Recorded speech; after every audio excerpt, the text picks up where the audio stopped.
우리 하나님 말씀 예레미야 8장, 우리 지난주에 이어서 예레미야 말씀을 한 번 더 봅니다. 오늘은 예레미야 8장 우리 4절부터 7절까지 말씀입니다. 4절에서 7절까지 한 절씩 교독해 읽겠습니다. 너는 또 그들에게 말하기를 여호와의 말씀에 사람이 엎드러지면 어찌 일어나지 아니하겠으며 사람이 떠나갔으면 어찌 돌아오지 아니하겠느냐.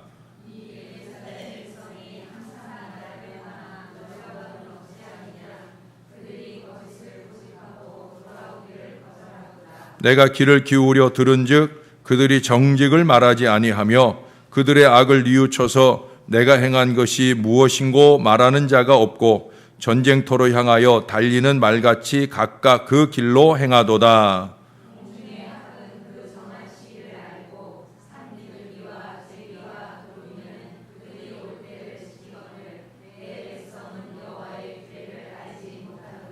아멘. 한수라고 하는 이름의 청년이 있었습니다. 그는 고등학교도 중퇴를 하고 빈둥빈둥 한 7년 세월을 놀았어요. 이제 나이가 좀 들어서 노는 것도 시들해지고 또 어머니 잔소리도 듣는 것이 지겨워서 몇 달 전부터 주유소에 취직을 했다는 거예요. 하지만 일하러 가는 날보다 친구들과 술 먹고 놀다가 빠지는 날이 더 많았습니다. 그날도 친구들이랑 놀다가 밤늦게 집에 들어갔는데 또 어머니의 잔소리가 시작이 되어집니다. 그러자 이 한수는 어머니의 잔소리가 듣기 싫어서 방문을 꽝 닫고 들어갔어요. 그러고 벌렁 누워서 잠이 듭니다. 어떻게 하면 이 지옥 같은 집에서 벗어날 수 있을까라는 생각까지 하며 뒤척이다가 잠이 들었어요. 그러다 보니 또 늦잠을 자겠죠. 늦잠을 자니 또 아침부터 어머니의 잔소리가 또 시작이 될 것입니다. 일찍 일어나서 남들처럼 운동도 하고 그래야 아침밥이 맛있지, 어서 나와서 밥 먹어! 라고 외치셨어요. 그러자 한수가 어머니를 향해서 먹기 싫다니까, 좀 그만 좀 해! 대체 누가 세상에서 가장 행복한 곳이 집이라고 했어? 이건 뭐 완전 지옥이야, 지옥! 하면서 어머니의 마음에 대못을 받고는 휙 나갔더라는 거예요. 여러분, 누가 그 지옥을 만들었습니까? 예?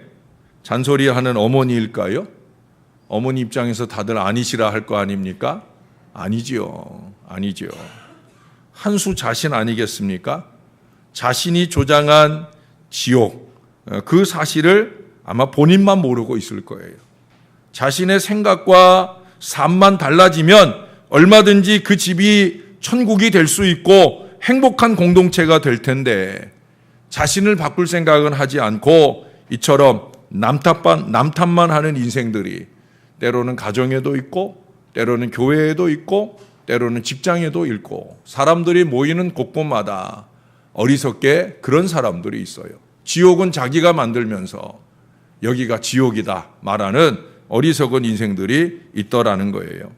많은 사람들이 이런 어리석음으로 행복을 잃어버린 채 살아가고 있습니다.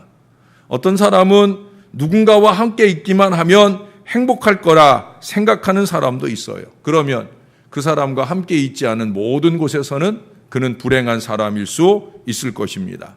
또 어떤 사람은 돈이 많으면 행복할 거라 하지만 그러면 돈이 없어지면 그 역시 불행한 인생으로 전락할 수밖에 없겠죠.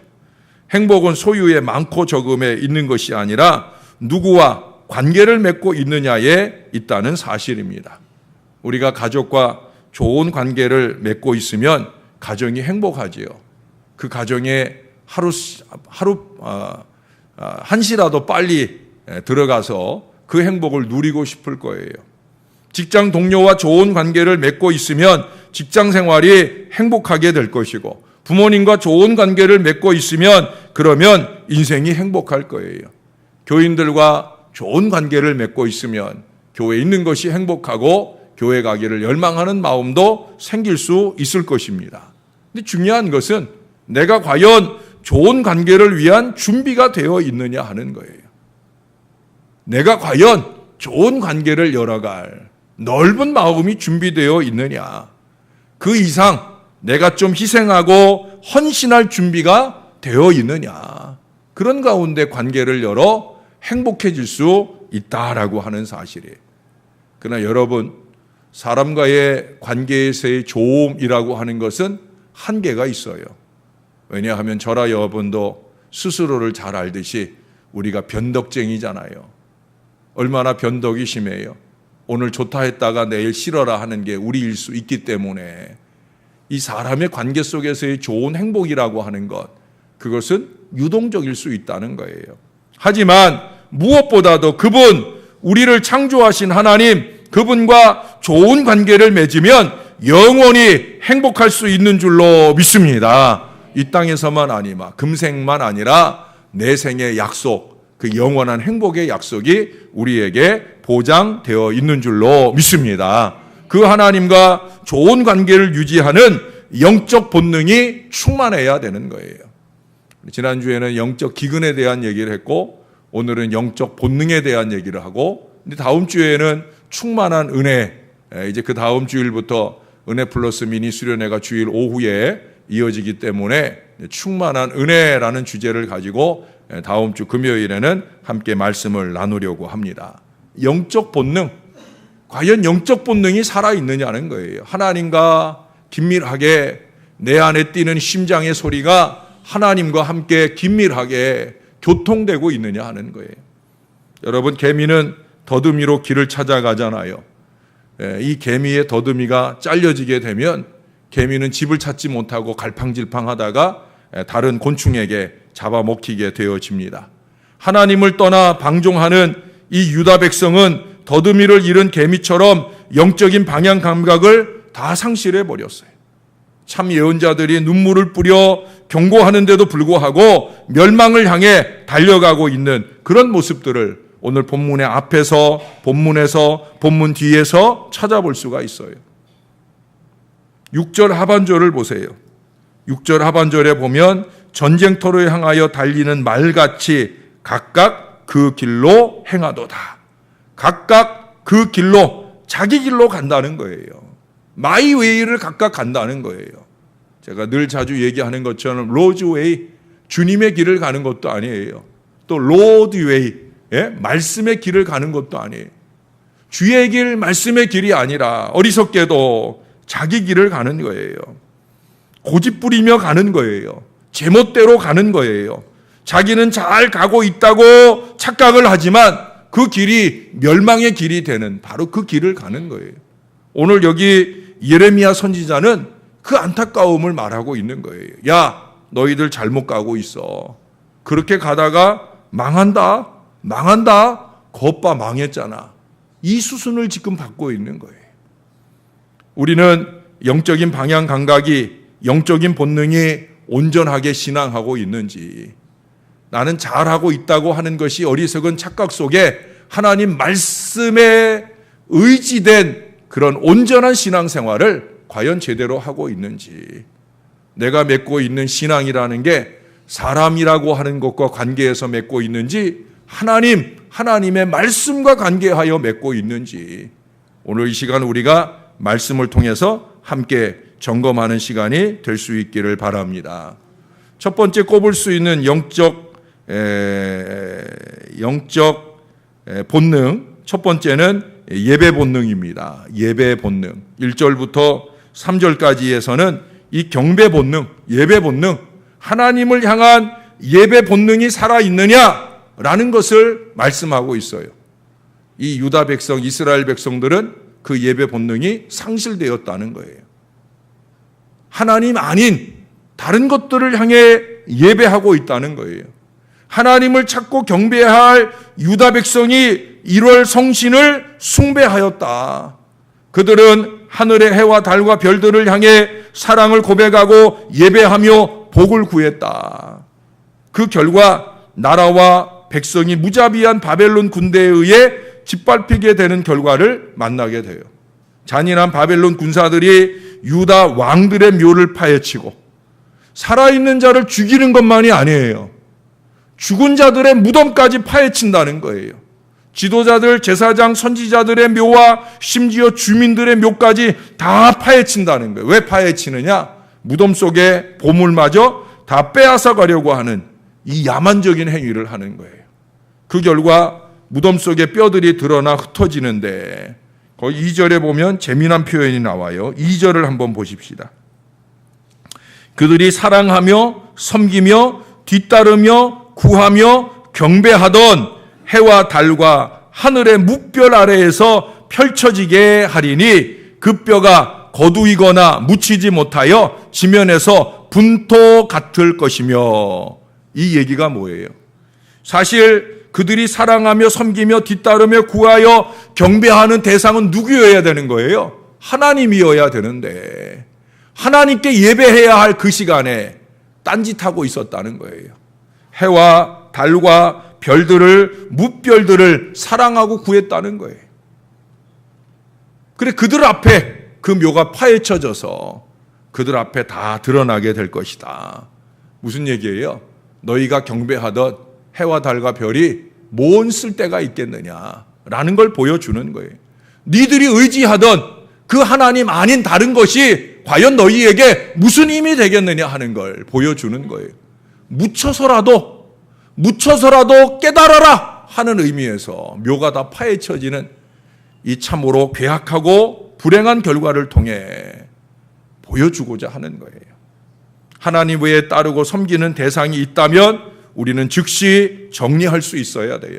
하나님의 진노가 임하면 죽어서도 안식을 누릴 수 없다는 사실을 알아야 돼요.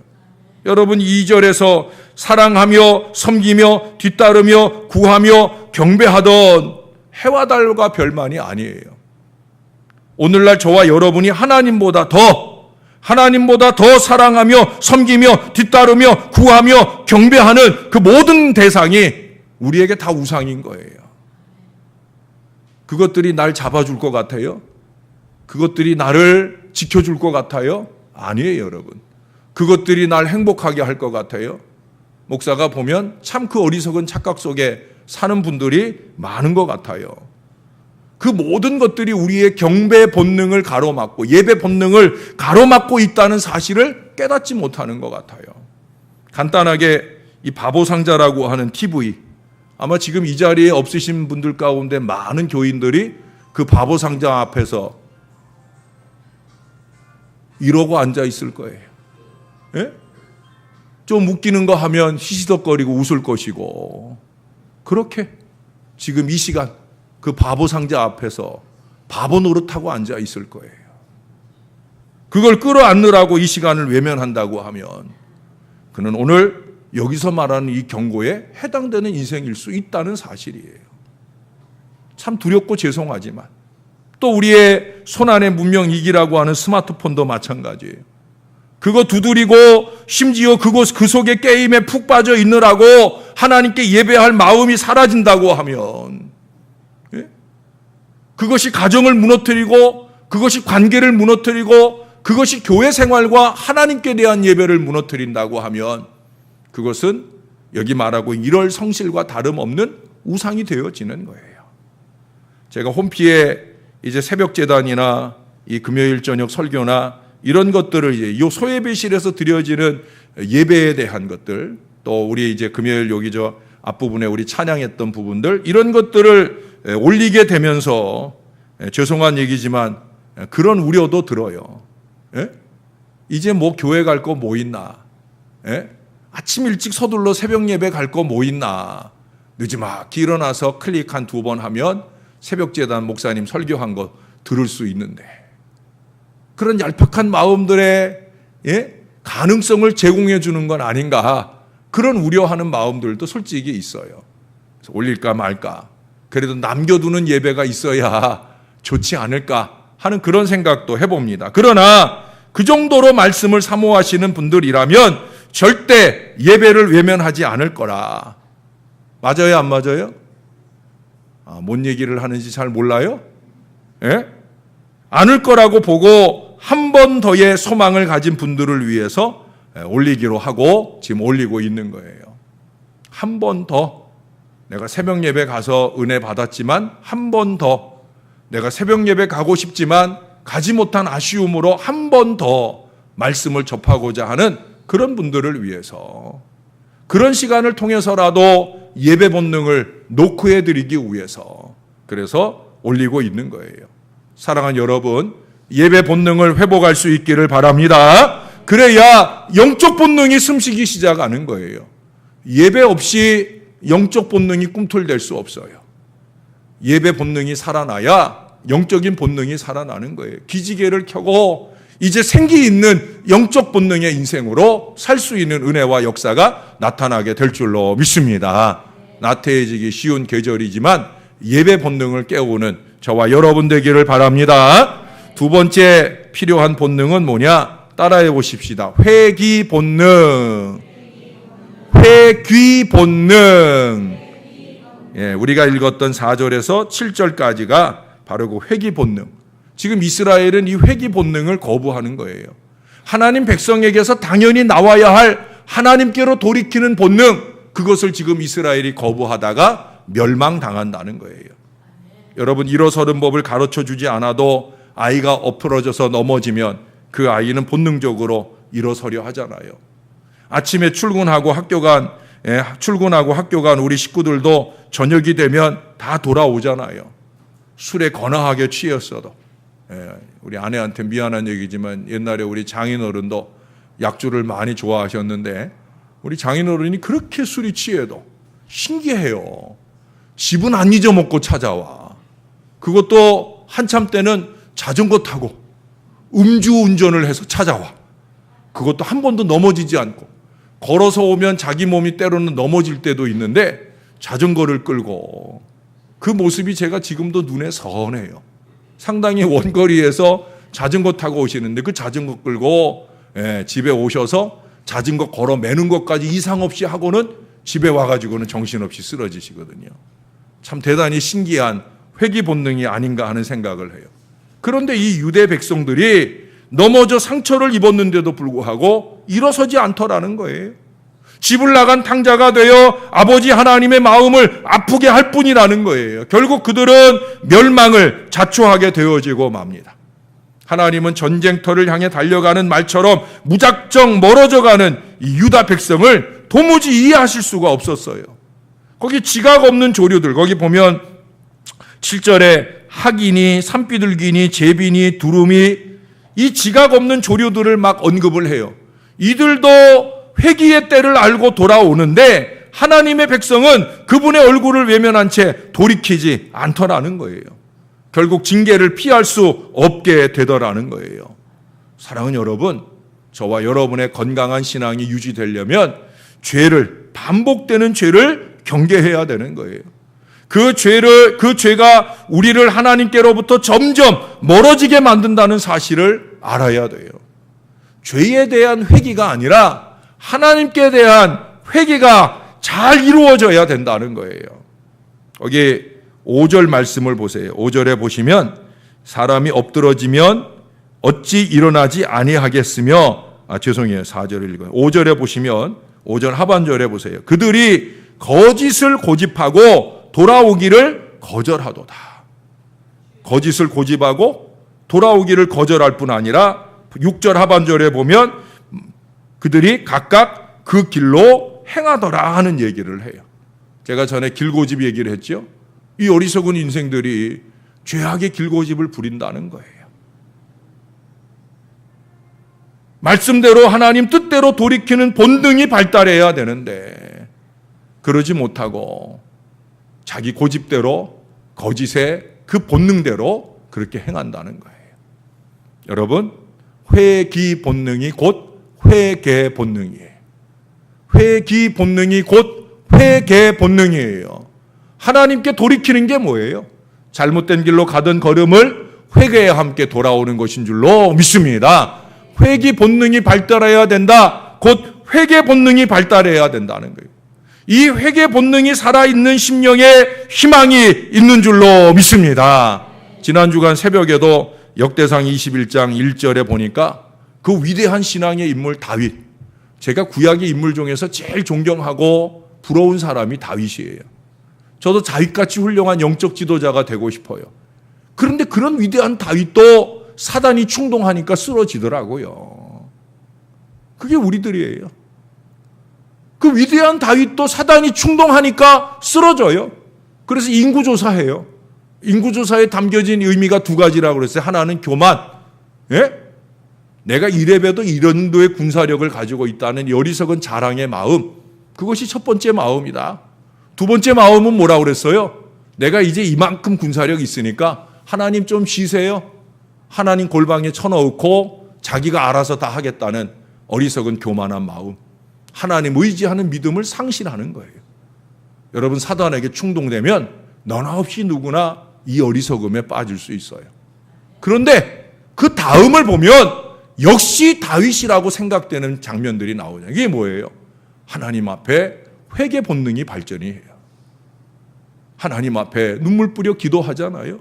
하나님, 내가 범죄했습니다. 내가 죄인입니다. 이 백성들은 제발 그냥 두시고 나를 치세요. 나를 치세요. 거기서 하나님 앞에 그렇게 돌아오는 다윗의 모습을 보게 됩니다. 그리고 그는 그 이전보다도 더 많이 하나님께 헌신하는 장면들을 우리가 이번 주에 읽어보잖아요. 성전 건축을 위한 자기 때에 할 수 없는데도 불구하고 자기 아들 때에 잘할 수 있기를 위해서 어마어마한 재산을 내놓고 땅을 준비하고 돌을 준비하고 나무를 준비하고 놋과 철을 준비하고 그리고 자기 자식에게 유언을 준비하잖아요. 얘야, 너는 내가 이렇게 심히 많이 했지만 너는 더 해야 된다. 그러면서 헌신을 촉구하는 위대한 신앙의 아버지의 모습까지 온전하게 보여주는 걸 보게 됩니다. 바로 이 회개 본능이에요. 다윗의 위대함은 한 번도 쓰러지지 않았다는 데 있는 게 아니에요. 너나 없이 다 쓰러질 수 있는 똑같은 사람이지만 그래도 불구하고 그가 하나님께 회개했다. 여기에 그의 신앙에 위대함이 있는 줄로 믿습니다. 저나 여러분도 마찬가지예요. 우리도 어리석게 거짓말할 수 있잖아요. 예? 얼마나 잘합니까? 예? 그만해야 되는데 더 할 때가 얼마나 많습니까? 그 어리석음 가운데서 우리가 쓰러질 수 있어요. 그럴 때 주님이 말씀을 통해 우리 마음 놓고 하시면 깨닫고 돌이키는 회개의 역사가 저와 여러분 가운데 있어야 될 줄로 믿습니다. 자, 이제 세 번째 본능까지 오늘 함께 나누겠습니다. 세 번째는 말씀의 본능이에요. 말씀의 본능. 첫째는 예배 본능, 둘째는 뭐요?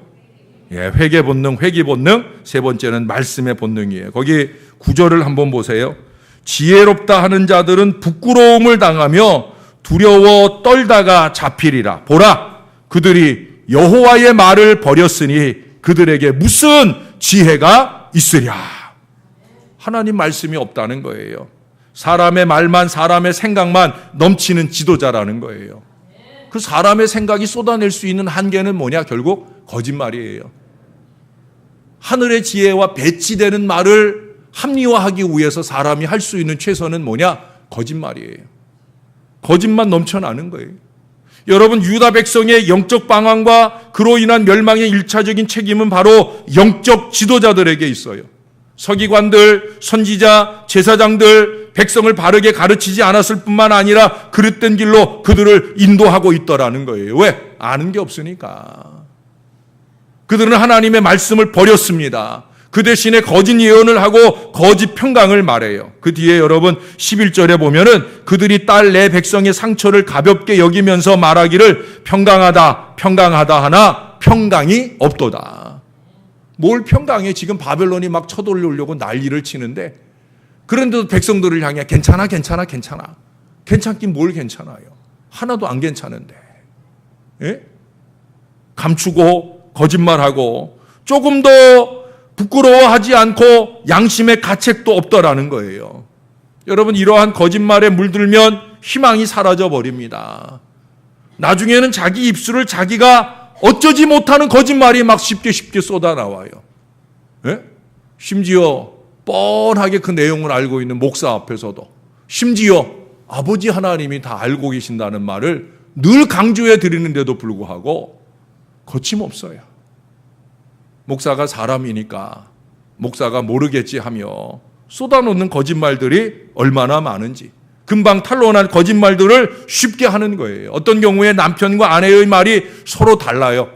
그러면 둘 중 하나는 맞을까요? 아니에요. 둘 다 틀려요. 웃겨요, 아주. 아니, 웃기는 게 아니라 아주 슬퍼요. 아주 슬퍼요. 그런 얘기를 듣고 앉아 있으려면 너무너무 슬퍼요. 여러분, 문제는 지도자 그룹에서 그렇게 병들면 공동체의 희망이 사라진다 하는 얘기를 오늘 말씀이 하고 있는 거예요. 목사인 종에게도 하는 말씀일 수 있고, 안타깝게도 한 분밖에 안 오셨지만 우리 장로님께도 하는 말씀일 수 있고, 안수 집사님들이나 권사님들이나 그래도 이 교회의 영적 지도자라고 하는 분들에게 오늘 하나님은 이 말씀을 통해 경고하는 거예요. 너희들이 정신 차려야 된다.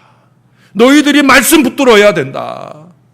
하나님은 그들을 심판하여 그들의 아내를 타인이 차지하게 한다고, 자식들은 노예로 끌려가게 되고 욕심으로 얻은 것을 다 빼앗기게 된다고, 그들은 엎드러지고 거꾸러진다고 오늘 말씀에서 그 뒤에 12절 이하에 쭉 얘기하고 있어요. 얼마나 두렵고 떨리는 얘기를 하는지 몰라요. 일반 평민들을 대하는 것보다, 일반 평신도를 대하는 것보다 영적 지도자들을 대하는 처벌은 더욱더 강력하고 무서운 것을 말씀하고 있어요. 우리가 굳이 그들을 비방하지 않아도 돼요. 왜? 하나님이 알아서 처리할 때는요, 우리가 비방해서 끌어내리려고 하는 것보다 더 철저히 하나님이 짓밟으셔요. 그러니 우리가 괜히 죄질 거 없다니까요. 하나님이 알아서 다 하셔요. 그러나 우리는 그것만 가지고 생각할 것이 아니라 우리가 두려워야 하는 거예요. 목사인 제가, 영적 지도자들인 우리 교회의 지도자들이 이 말씀을 두렵고 떨림으로 받아야 되는 거예요. 나라와 교회의 지도자들에게 민족과 교회의 운명이 달려 있어요. 여러분들이 이 지도자들을 위해 쉬지 않고 기도해 주실 수 있게 되기를 바랍니다. 무엇보다도 영적 지도자들에게 말씀의 본능이 살아있게 해주시라고, 말씀을 붙들고 말씀과 씨름하며 내게 말씀하소서 하나님께 무릎 꿇는 지도자가 되게 해달라고 여러분 기도해 주셔야 돼요. 목사가 다른 무엇보다 말씀 놓치지 않고 살아가게, 말씀과 기도로 거룩해지게, 또 목사만 아니라 이 교회 신앙하는 모든 주의 자녀들이 다른 것에서 신앙의 본질을 찾지 말고 말씀과 기도 속에 신앙의 본질을 찾고 믿음을 키워가는 건강한 신앙이 되기를 위해 기도해 주시는 여러분들 되시기를 바랍니다. 하나님이 주신 말씀만, 그 말씀만 말해야 되는 거예요. 먼저 하나님의 말씀대로 살아내야 되는 거예요. 그렇게 영적 지도력을 회복하고 공동체를 잘 이끌어갈 수 있도록 여러분들이 가장 먼저 이 부족한 목사를 위해서, 우리 교회의 교육자들이나 또 교사들이나 또 우리 장로님들이나 나아가 안수 집사님, 권사님들까지라도 이 교회의 모든 영적 지도자들이 말씀 중심의 건강한 신앙, 그것을 회복하고 아름답게 살아갈 수 있도록 기도해 주셔야 될 줄로 믿습니다. 여러분, 이 여름 8월 말까지 한 달, 한 2주 정도 남아있는 이 여름 동안에 여러분 다른 어떤 기도보다 이 기도를 하셔요. 하나님, 내 안에 영적 본능을 깨워 주옵소서. 예배 본능을 깨워 주시옵소서. 회개 본능을 깨워 주시옵소서. 말씀의 본능을 깨워 주시옵소서. 살아있는 영적 본능으로 큰 은혜, 충만한 은혜 받고 누리는 하나님 백성 되게 해 주옵소서. 이 믿음의 기도로 날마다 살아가시는 건강한 주의 자녀들 되시기를 예수님의 이름으로 간절히 축원합니다. 기도하겠습니다. 우리 나같이 한 마음 한 목소리로 방금 드렸던 기도의 제목